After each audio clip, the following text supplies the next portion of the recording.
So if you've broken down your RV before when you're leaving, you'll know that there are certain things that you do first and certain things you do last. And you'll see that in this video, I'm taking care of a lot of the extraneous stuff. And then the electrical plug is the last thing to go.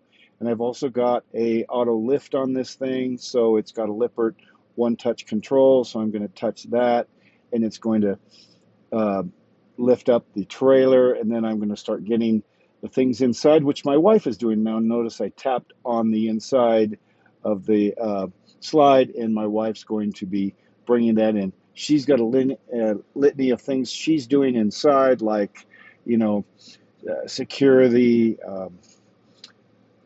cabinets and make sure the sliding doors are locked and lock the TVs.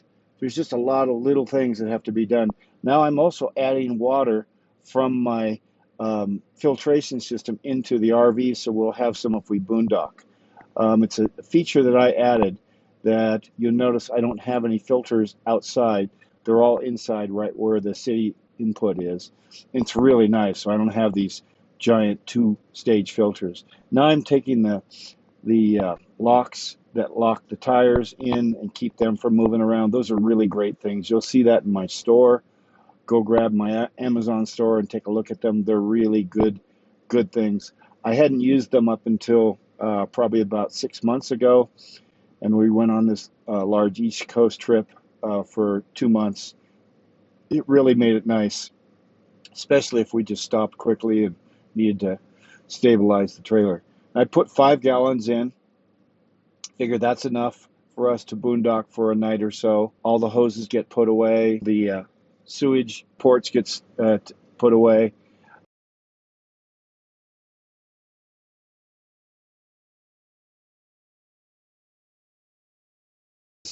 So you'll be able to see, I'm going to go to the other side. You'll see the truck back in. I've got to drop this on. I've got airbags. I'm going to bring the airbag, pump the airbags up so they work in conjunction with the lift control and also the sway control.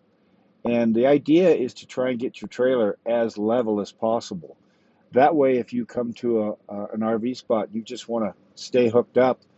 You're not, 30 degrees pitched one way or the other. Our rig is pretty solid, and I really like that.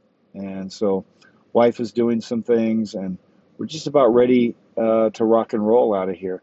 Make sure that you walk around your RV when you're done. That is probably the most important thing that people tell you. When you get in that car, get back out and take a walk around. If you didn't do it, and have your mate do it also.